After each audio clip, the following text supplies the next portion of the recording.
Yeah. 7/10 up on your time, Roy. I guess I'm truly the fastest racing gamer around. Are you kidding me, Sammy? I set times like that on my outlap. Oh, really, old man? I bet you couldn't even drive a pedal boat. Neither could you. We're racers, not sailors. Oh, fine then, Roy. Maybe you could set the lap, but... Oh, of course I could. Yeah, but we all know you can't pull the moose on the track. That's bullshit, and you know it. I can pass on any corner, from Lowe's hairpin to Eau Rouge. I'd like to see you try half the moves I do. The difference between you and me, Roy, is this. With you, you never know how much space you're gonna get, but with me, I always leave room. Well, I hope you leave enough room for my fist, because I'm going to ram it into your stomach! Ow! Wow!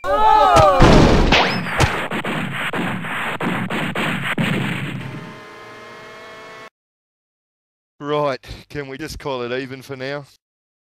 Yeah, sure, mate. But still, I think we both know who's really the greatest. Hey, Sammy, look at Edster go. Fastest lap! Hey, Ed. Yes, Sammy? Get the f*** off my game! Sorry, Sammy.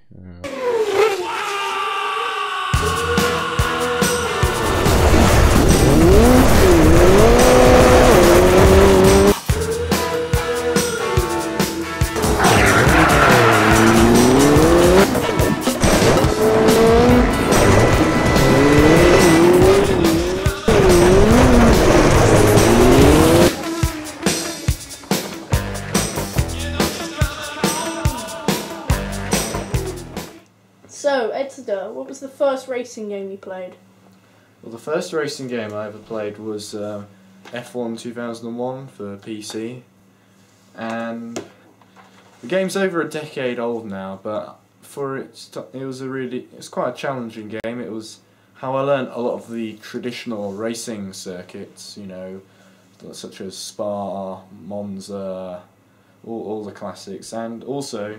But my favourite one on there was the old Hockenheim ring. Located near the historic city of Heidelberg, the high-speed Hockenheim circuit consists of two very distinct sections. It's a really interesting track because you've got the fast forest section and the three tricky chicanes, and that contrasts with the slow stadium section, which is tricky to drive in a sort of low downforce car, and it's real sort of interesting how the cars are set up there, and it's a great starting game to learn all about Formula One and sort of how difficult the cars to drive. And for a sort of 6-year-old kid, for whom Formula One was to hold a fairly vital part of growing up, I mean, that was probably one of the best games I could have got. So, you drive for the UF1R League. What is the UF1R League?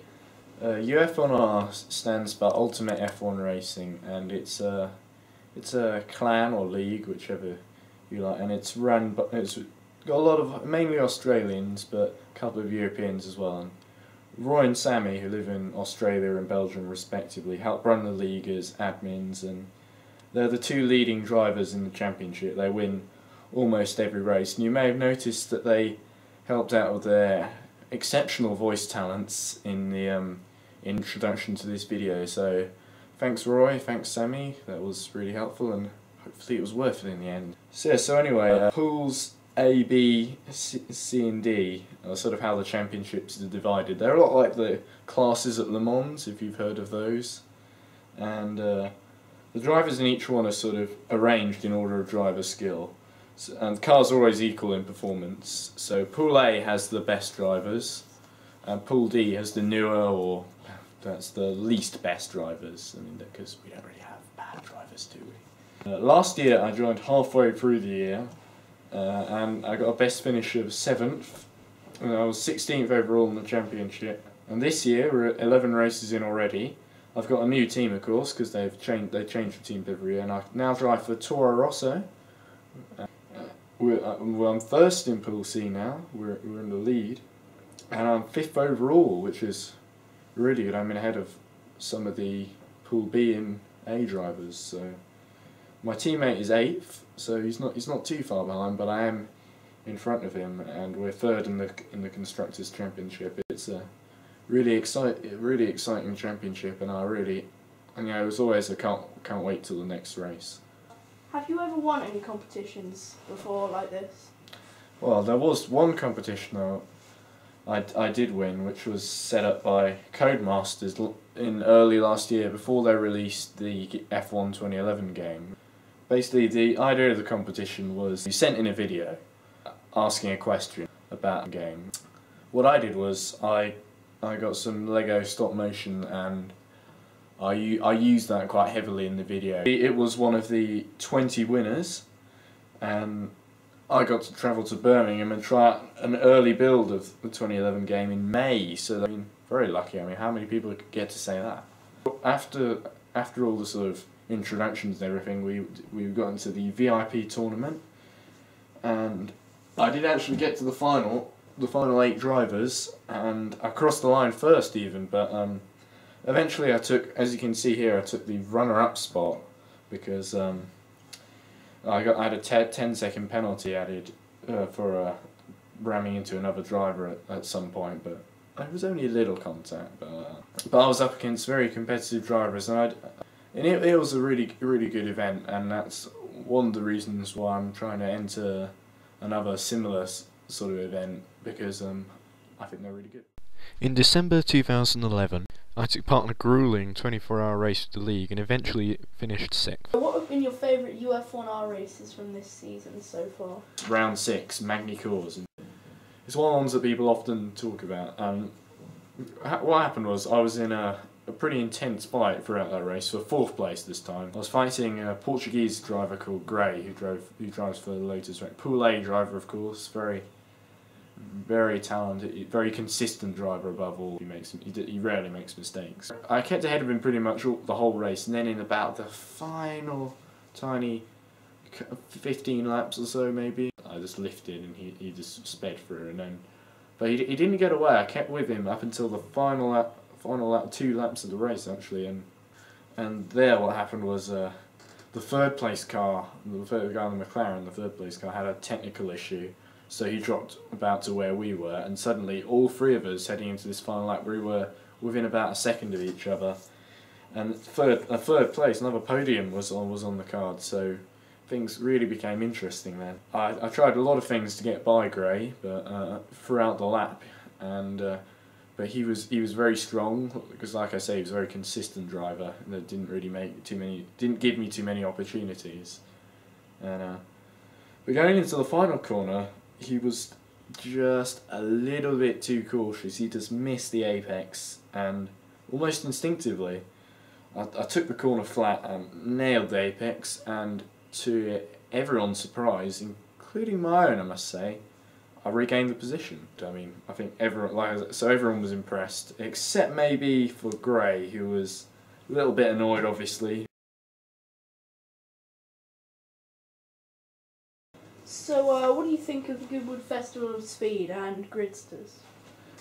Yeah, I've been going to Goodwood Festival of Speed for a pretty long time now. What's the film called? Shall travel to Goodwood.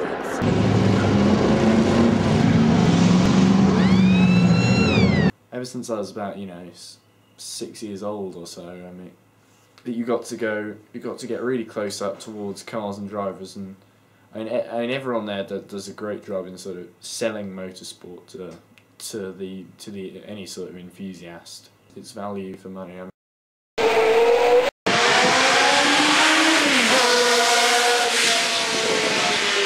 The noise always is a key part of it. I mean, even when you could pull into the car park, you can hear some of the cars in the background. And You better be careful of these helicopters. Like, there goes one line now. A helicopter. And that always gives me sort of goosebumps. And last year, I didn't really go there too many times before, but there's the Forest Rally stage.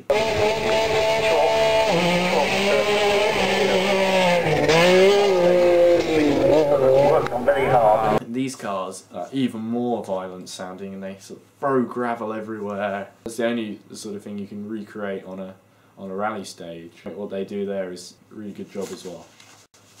And as for Gridsters, I mean, even if I don't win, I still think I might come along and give it a watch, because those who get to Gridsters will deserve it. And I'm just really excited about it, whatever happens, because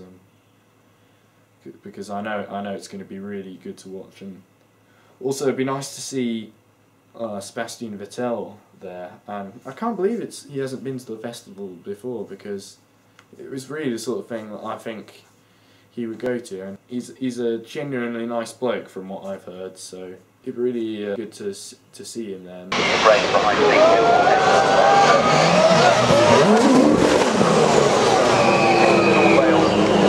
Can I go home now?